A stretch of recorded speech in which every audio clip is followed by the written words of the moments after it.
Vamos a analizar el tipo de herramientas que podemos utilizar para comprender el conflicto. Ya hemos venido hablando en los videos anteriores de algunos aspectos que hay que tener en cuenta, pero sí hay una serie de herramientas que nos apoyarían muchísimo, de manera metodológica a ir siguiendo ciertos pasos y un proceso y en la redacción. Esto sobre todo lo utilizan más las personas que están dedicadas a la mediación y resolución de conflictos, porque se han vuelto especialistas y van siguiendo todo este proceso. No obstante, ustedes que han venido tomando este curso han ido adquiriendo herramientas y por otro lado, a lo mejor ya realizan algunas de las cosas que estamos mencionando, solamente que no sabían que se llamaban así o que se aplicaban de cierta manera, entonces lo importante es poder ir afinando. Esta parte de las preguntas para el análisis del conflicto ya lo hemos comentado, pero vuelvo a ser reiterativa porque esto es súper importante que quede claro. Entonces, primero tenemos que saber quiénes son las personas que están involucradas en el conflicto, si las que están involucradas tienen un poder de decisión, si están todas las personas que deben de estar o solamente una parte proporcional de todas las personas que tienen poder de decisión, que pueden hacer aportaciones o que en un momento dado son quienes bloquearían la propuesta a realizarse en esa comunidad.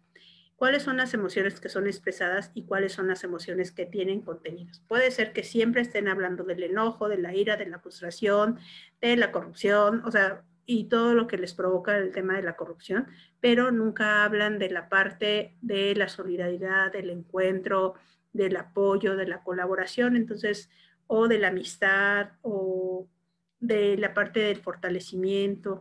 Entonces, es importante ir verificando qué sí está expresado y qué no está expresado, y si existe una relación entre las personas involucradas.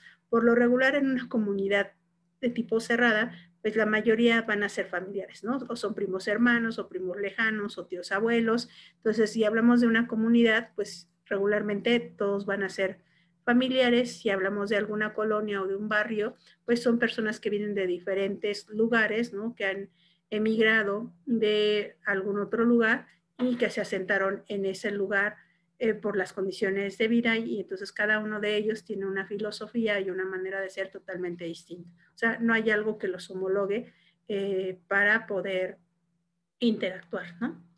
En este sentido, por ejemplo, en Chalco, que es un municipio del Estado de México, ahí se han asentado muchísimas familias que vienen de Oaxaca, pero no de todas las zonas de, o sea, no todos son de una misma zona de Oaxaca, ¿no? Vienen de diferentes partes, hay personas que vienen del estado de Puebla, y una de las características que se está dando, por ejemplo, en este municipio, es que está creciendo muchísimo la delincuencia o el cobro de pisos, y eso tiene que ver con el poder adquisitivo que muchas de las familias están teniendo al haber llegado a este lugar. Luego, la parte del problema, ¿qué tipo de conflicto es? Ya hablamos del conflicto, si es de interés, si es de valores, ¿no? Si es estructural. Entonces, hay que analizar qué tipo de conflicto es, cuáles son los intereses y posiciones de las personas involucradas, qué es lo que cada uno está buscando, qué es lo que quiere ceder, qué es lo que quiere negociar o qué es lo que no está dispuesto a compartir, y cuál es la prioridad a resolver, siempre teniendo en cuenta que si van como representantes de una dependencia, una cosa es que la gente quiera que por ahí no pase el metrobús, ¿no? O no pase una línea de transporte, o no le den la concesión a cierta línea de transporte público, porque es mucho ruido, es mucha contaminación, y eso es. Pero si yo voy de parte de una dependencia, un ejemplo, si yo fuera a la Secretaría de Salud y lo que me interesa es hacer una campaña de concientización para que la gente se vacune, porque toda la gente no está permitiendo que entre eh, el equipo para implementar la vacunación en esa zona.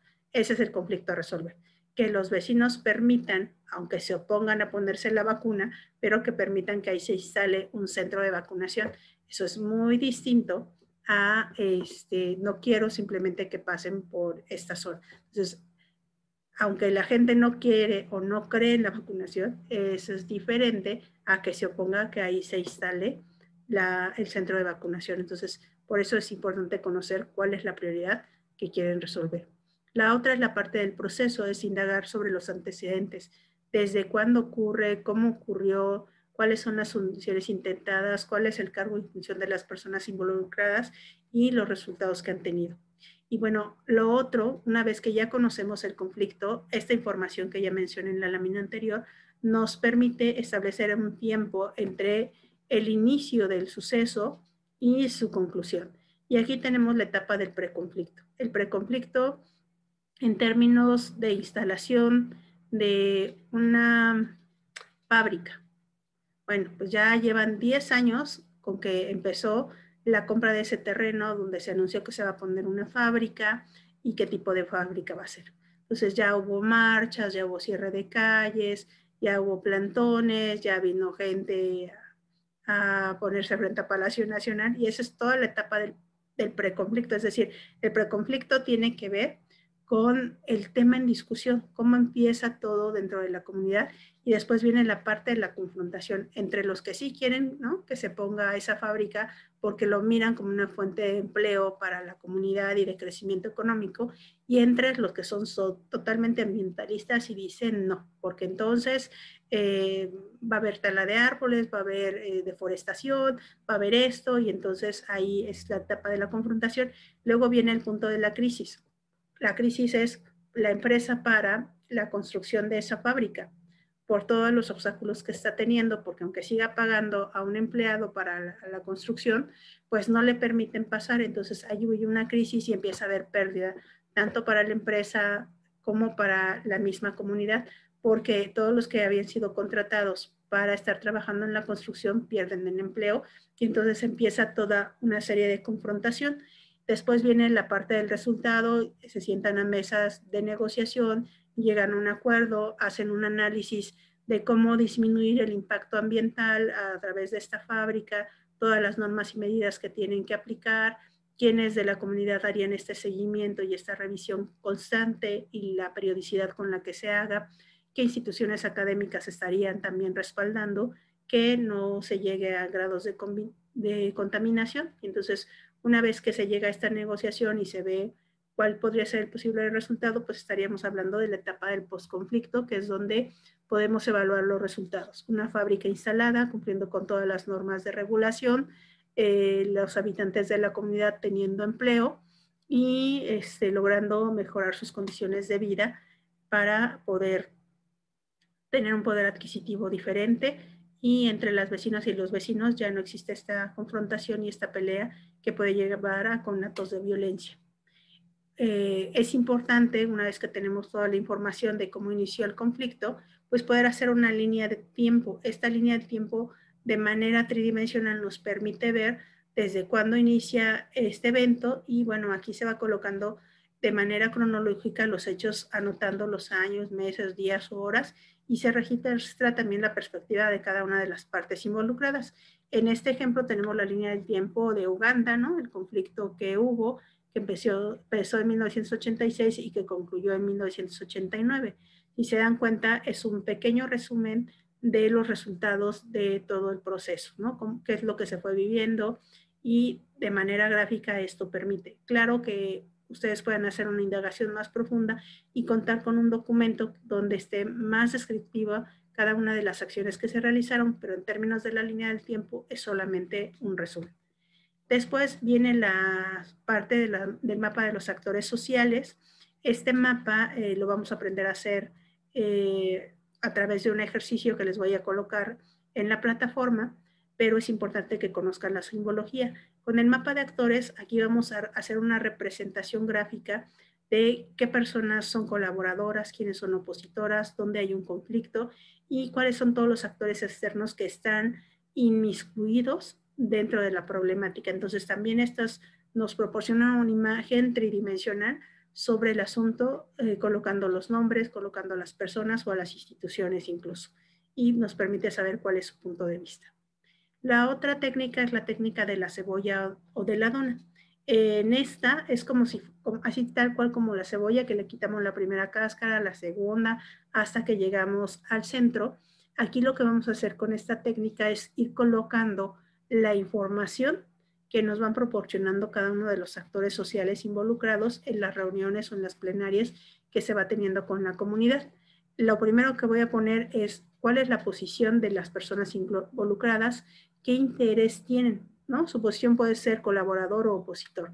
El interés es quiero mejorar las condiciones de vida o de salud de la comunidad a través de la construcción de un centro comunitario, y otra persona puede decir, no, mi interés es el monopolizar la cuestión de salud y que todas las personas vengan a mi municipio y consuman los productos de la farmacia que yo lidero. No quiero que en otro lugar exista una competencia. Entonces ahí se habla de la parte de intereses.